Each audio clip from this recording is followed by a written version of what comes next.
अस्सलाम वालेकुम। 93.5 red FM के यूट्यूब चैनल पे एक बार फिर से आपका खैर मकदम है। एक और मौजू के साथ हम यहाँ पर आए हैं, और अब जैसा कि जानते हैं कि पयाम रमदान अभी चल रहा है और काजी इमरान साहब हमारे साथ होते हैं जो कि शेखुल हदीस है दारुल उलूम बिलालिया से। और आज जो मौजू जिस पे हम बात करने वाले हैं वो है काला जादू, जो कि हमारे माशरे में काफ़ी ज़्यादा आजकल देखा गया है। इनफैक्ट अभी रिसेंटली काजी साहब एक वीडियो मैंने देखा जिसमें एक इंसान कब्रिस्तान की तरफ जा रहा था और उसने उस लिफाफे में एक लिफाफा देखा जिसके अंदर कुछ हड्डियां थी, फोटोग्राफ्स थी, बाल थे, बहुत कुछ था। जैसा कि अक्सर हम आजकल ऐसे वीडियोस देखते रहते हैं, समुंदर के किनारे, दरिया के किनारे, लेक्स के किनारे, हर जगह पर। इनफैक्ट नहीं, ये सिर्फ कश्मीर की बात नहीं है, अगर आप बाहर भी देखेंगे, सऊदी वगैरह में भी देखेंगे तो वहाँ पर भी काला जादू के वारदात जो है बहुत सारे देखे गए हैं। तो अब ये मुआशरे में हमारे कश्मीर में भी बहुत सारी चीज़ें ऐसी देखी गई है। तो जानना चाहूँगा कि क्या इस काले जादू का असर सच में होता है? देखिए, जहाँ तक आज के मौजू का ताल्लुक़ है, जादू का असर इंसानी ज़िंदगी पर ज़रूर होता है, और ख़ुद इसकी सबसे बड़ी दलील है कि नबी पाक अलैहिस्सलातु वस्सलाम पर मदीना तैयबा में चंद लोगों ने जादू किया था, और उसका असर कुछ वक्त तक आपकी मुबारक ज़िंदगी पे हुआ। आपकी नबुवत उससे मुतासिर तो नहीं हुई, लेकिन कुछ जो रोज़मर्रा उमूर होते हैं, उमूर ख़ानदारी होते हैं, उसमें कुछ न कुछ असर पड़ा, और फिर उसका असर का ज़ाइल करने के लिए अल्लाह ताला ने उसके इंतज़ामात किए। गरज़ आपके सवाल का जो ये वाला हिस्सा है कि क्या जादू का असर इंसानी ज़िंदगी पे होता है, जवाब ये है कि जी हाँ, इंसानी ज़िंदगी पे उसका असर होता है। अब आपका सवाल होगा कि क्यों होता है, तो उसकी वजह यह है कि ये दुनिया दारुल असबाब है। इस दुनिया में आप जो बोओगे वही काटोगे। आप जैसी मेहनतें करोगे, उसकी मिसाल अगर हम समझना चाहेंगे, हमारी खेत हमारे लिए पैदावार पैदा करने का ज़रिया है, ज़राअत पैदा करने का ज़रिया है। अगर कोई काश्तकार अपने खेत में पैदावार के लिए बीज बोता है, तो जो बीज उसने बोया है पैदावार उसी की होगी।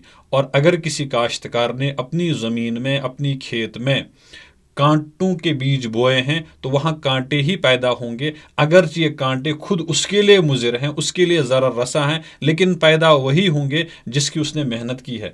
इसी तरह आदमी अगर दूसरे के लिए दुआएं करता है तो उसके असरात ज़ाहिर होते हैं, दूसरे को सदका खैरात देता है, उसके असरात ज़ाहिर होते हैं। इसी तरह जब आदमी जादू पर मेहनत करता है तो उसके असरात इस दुनिया में ज़ाहिर होते हैं, और जिसके लिए वो जादू किया जाता है उसकी ज़िंदगी में कुछ मुश्किलातें आ सकती है, और आना यकीन है, इसलिए कि ये दारुल इम्तिहान है। यहाँ जो आदमी चाहे मुस्बत मेहनत करेगा तो मुस्बत नतीजा निकलेगा, मनफी मेहनत करेगा मनफी नतीजा निकलेगा। तो कितना बड़ा गुनाह है ये जादू करना, या इस ऐसी किसी चीज में मुब्तला होना, ये जानना चाहूंगा। देखिए, सूरह बकरा में जहाँ हज़रत सुलेमान अलैहिस्सलाम का जिक्र किया गया है, वहाँ जादू की बहस उमूमन मुफस्सिरीन ने की है। मैं अपने नाजरीन से गुजारिश करूँगा, सूरह बकरा के उस वाले हिस्से को ज़रूर पढ़ें और उसके अहकाम को समझें और उसकी हैसियतों को जान लें। जहाँ तक आपके सवाल का ताल्लुक है, जादू के बारे में शरीयत क्या कहती है, हज़रत नबी पाक सल्लल्लाहु अलैहि वसल्लम ने जो अपने मुबारक इरशादात के ज़रिए हमारी रहनुमाई की, उसमें एक मौके पर आप अलैहिस्सलातु वस्सलाम का एक मुबारक इरशाद हमें हदीस की तकरीबन तमाम किताबों में मिलती है। वह हदीस यह है, इज्तनिबू सब अल मुबिक़ात, 7 हलाक करने वाली चीज़ों से, 7 बर्बाद करने वाली चीज़ों से अपने आप को बचाओ। उसमें से शिरक है, वालिदैन की नाफरमानी है, और उसी में से एक है वो है जादू करना। जादू किसी पर करना ये शिरक के बराबर गुनाह है, और जादूगर के लिए शरीयत ने सख्त वईदें बयान की हैं। बल्कि बाज़ हज़रात तो ये भी लिखते हैं कि जो जादूगर होते हैं उन्होंने अगर तौबा नहीं की, अपने इस फेल से वापस नहीं आए, तो मुमकिन है कि उनका खात्मा ईमान पर न हो जाए, बल्कि वो बेईमानी की कैफियत में, कुफ्र इर्तिदाद की कैफियत में उनका इंतकाल हो जाए। इसलिए जादू करना, जादू सीखना, या किसी को जादू करना, उसके एवज में उजरतें लेना, ये सब शरीयत ने हराम कर दिया है। और किसी को जादू के ज़रिए नुकसान पहुँचाना, ये भी शरीयत ने मना और हराम कर दिया है। जिस इंसान पे जादू किया जाता है उसको तो ऑब्वियसली इफेक्ट उस पे पड़ता ही पड़ता है, लेकिन जो इंसान जादू करवाता है, क्या इस जिंदगी में उस पे कोई असर पड़ता है? देखिए, पहला असर तो उसकी ज़िंदगी में ये है कि वो अल्लाह की नेमतों से अपने आप को दूर करना शुरू कर देता है। असल में इस मसले का असल हल हमें ये निकालना चाहिए कि हम जादू क्यों करें। جبکہ ہم اللہ کے بندے ہیں، ہمیں اللہ نے پیدا کیا ہے، اللہ ہم سے یہ چاہتے ہیں کہ ہم اللہ کا شکر ادا کریں، اللہ نے جو مجھے دیا ہے میں اس پر اللہ کا شکر ادا کروں۔ جب بھی معاشرے میں ناشکری کے جذبات پیدا ہوتے ہیں، جب بھی معاشرے کا کوئی فرد ناشکری کا شکار ہوتا ہے، اس کے ذہن میں یہ بات پیدا ہوتی ہے کہ مجھے اللہ نے کیا دیا ہے، چاہے اس کو پیسے کی کمی ہو، چاہے اس کو کسی اور طرح کی کوئی کمی ہو، تو وہ اپنی کمیوں کو چھپانے کے لیے، اپنے غصے کا اظہار کرنے کے لیے اپنے پڑوسی کو، اپنے دوست کو، اپنے رشتہ دار کو تکلیف پہنچاتا ہے، اور وہ یہ سمجھتا ہے شاید اس کی وجہ سے میری رزق میں رکاوٹیں پیدا ہوتی ہیں، جبکہ ایسا نہیں ہے۔ اللہ نے ہمارے رزق کے انتظامات بھی کیے ہیں، ہمیں رزق تلاش کرنے کے لیے حکم بھی دیا، ہمیں کوشش کرنا چاہیے اور اللہ کے فیصلے پر راضی رہنا چاہیے۔ جب بھی انسان کے اندر ناشکری کے جذبات پیدا ہوتے ہیں، اللہ کی بارگاہ میں آدمی ناشکرا بن جاتا ہے، تو اس کی وجہ سے یہ آدمی بیمار ہوتا ہے، اور بیمار سر درد والا بیمار نہیں یا کسی گردے کی تکلیف میں مبتلا نہیں، بلکہ اس کے اندر روحانی بیماریاں پیدا ہوتی ہیں۔ جب بھی ناشکری کے جذبات جو ہی ذہن میں آ گیا میرے اللہ نے مجھے کیا دیا، تو فوراً پھر ہم آس پاس نظر دوڑاتے ہیں، کیونکہ ہماری نظر چلتی پھرتی رہتی ہے، اور ہم دیکھتے ہمارا پڑوسی دن بدن ترقی کرتا جا رہا ہے، ہمارا رشتہ دار جو بہت پیچھے تھا وہ اب آگے چلا گیا، تو میرے اندر سب سے پہلی بیماری ناشکری کی وجہ سے ایک پیدا ہو جاتی ہے، وہ ہے حسد کی بیماری، بالکل صحیح، وہ ہے ناخوشی کی بیماری، کہ میں اس کی ترقی کو دیکھ کر خوشی محسوس نہیں کرتا ہوں بلکہ اندر اندر کڑتا ہوں۔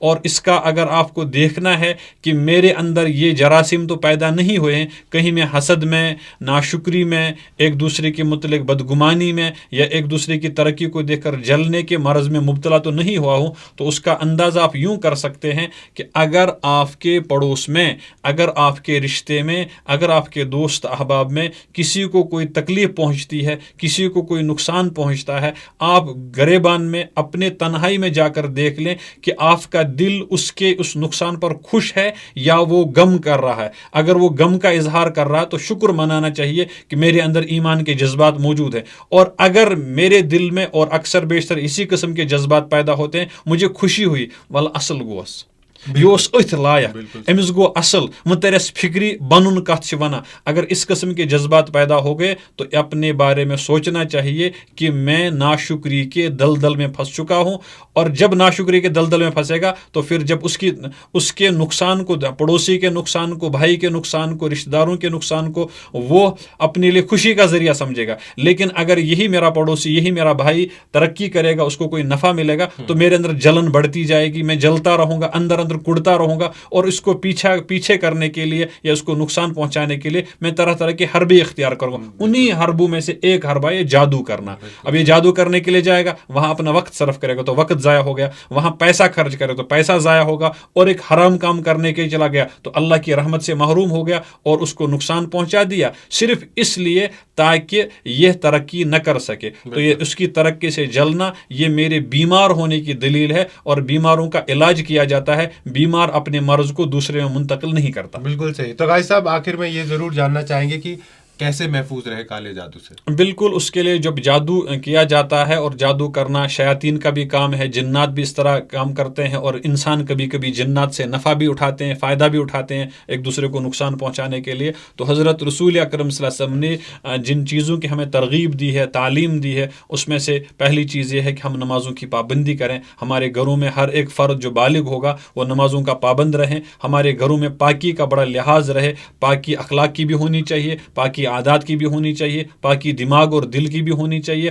اور پاکی ہمارے گھر کے دیگر چیزوں کی بھی ہونی چاہیے۔ ہم اپنے گھروں میں پاکی کا اور صفائی کا خوب خیال رکھیں، اور اسی طرح حضرت رسول اکرم صلی اللہ علیہ وسلم نے جو دعائیں ہمیں تلقین فرمائی ہیں، صبح شام کی دعائیں، وہ ضرور پڑھنی چاہیے۔ خاص طور پر چہار کل کا ورد کریں، چوتھے کلمے کا ورد کریں، اور اسی طرح بیچ بیچ میں ایک تو تلاوت کا بڑا اہتمام کرنا چاہیے اپنے گھروں میں۔ ہر دن ہمارا دن، کوئی دن ایسا نہیں گزرنا چاہیے کہ ہمارے گھر میں تلاوت نہ ہو، تلاوت हर दिन होनी चाहिए और बीच बीच में कभी सूरह बकरा की तिलावत करनी चाहिए, उससे भी जिन्नात के असरात और जादू के असरात ज़ाइल हो जाते हैं। और इसी तरह हमारे अकाबिरीन में से एक बहुत बड़े मुहद्दिस गुजरे हैं, शेख ज़करिया नव्वरल्लाह मरकदहू, उनकी एक किताब है मंजिल के नाम से, उसमें कुरान करीम की आयत को मुंतखब किया गया है और वो मुजर्रब आयतें हैं। जब आदमी उनका विर्द करता है, उनकी तिलावत करता है, तो उनकी बरकत से अल्लाह ताला, उनके फ़यूज़ से अल्लाह ताला इस किस्म के असरात से नजात दे देते हैं। तो वो मंजिल की किताब आदमी को पढ़नी चाहिए, हर एक आदमी को, हर एक आदमी पढ़ भी सकता है। मेरे ख्याल से कोई 5-7 मिनट का वक्फा लगेगा उसमें,